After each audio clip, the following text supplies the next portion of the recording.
Hello, DeSoto. I'm Mayor Rick Walker, and welcome back to your Mayor's Minute, your biweekly update on city council meetings and what's going on around town.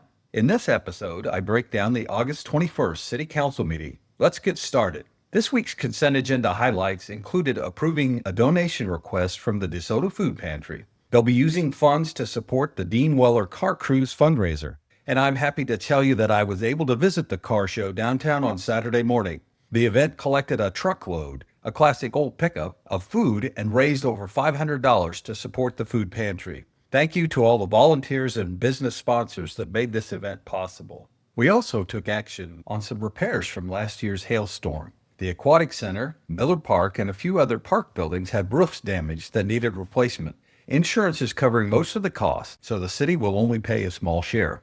There were also a couple of items related to the Flint Meadows East residential development project, and I'd like to explain a little bit how these two separate agenda items fit together. First, the council approved an amendment to the development agreement. The developer has to build Rowen Road, an important piece of our growth plan, and because of challenges with a neighboring property, the road had to be shifted fully on Flint's property. This cost them 18 buildable home sites. To keep the project financially viable, the city raised the reimbursement cap by about $1.6 million. This doesn't mean the city is paying the developer any money. It just allows the developer to recover more of their infrastructure costs over time under the existing RHID agreement. In the second item, we approved the subdivision plat for phase 1 of the project. This step clears the way for building permits and homes to start construction on the site. We're making sure that important transportation infrastructure like Rowen Road gets built now, while also clearing the path for new housing in our community. The main topic on our agenda was the data center discussion. There is a data center proposed for the property at the Flint Commerce Center site. This is a significant project for DeSoto, both in size and long-term impact. The data center developer is planning an initial investment of at least $700 million, with more to follow in subsequent phases. To support the project, the city authorized industrial revenue bonds. And let me be clear about what that means. These bonds are not city debt. We are not borrowing money. Instead, the city serves as a conduit, which allows the developer to access sales tax exemptions and limited time property tax abatements. So let's take a quick step back and look at what IRBs are and the history behind this development tool. Industrial revenue bonds have been used in Kansas since the early 1960s. They were created as an economic development tool to encourage private investment in everything from factories to warehouses to office buildings and now to data centers. And here's how they work. The city technically takes temporary title to the property, which allows the project to qualify for tax exemptions.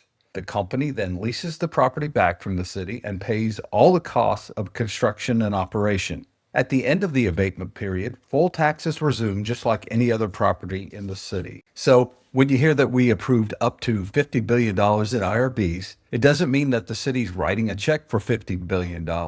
It simply means we've set a ceiling on what may qualify for exemptions over decades of investment. That would include servers, equipment replacement, and upgrades. So the risk and the cost are entirely borne on the developer and not on the taxpayers. Now, back to the main topic. In place of property taxes during the abatement years, the developer will make scheduled pilot payments, payment in lieu of taxes.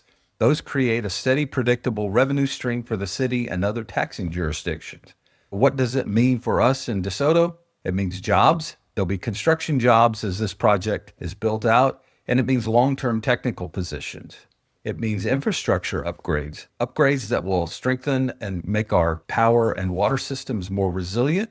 And it means economic diversification so that DeSoto isn't relying on any one single industry. The project positions us for the future. It strengthens our ability to keep our services strong while continuing to lower the mill levy for all of us. If you'd like more information, we've created a page called the Data Center Campus Project on our city website. There you'll find all the key documents relative to the project, along with a large collection of FAQs or frequently asked questions. If you still have questions, please reach out to me directly and I'll do my best to answer. Finally, we had an initial presentation from Geiger Concrete about improvements to Evening Star Road and a request to apply the excise taxes that they've already paid to the Evening Star Road project. Those discussions will continue at future meetings and we'll keep you informed. And that's your Mayor's Minute for this week. Stay tuned, stay engaged, and stay informed. Thanks for listening. I'll see you around town.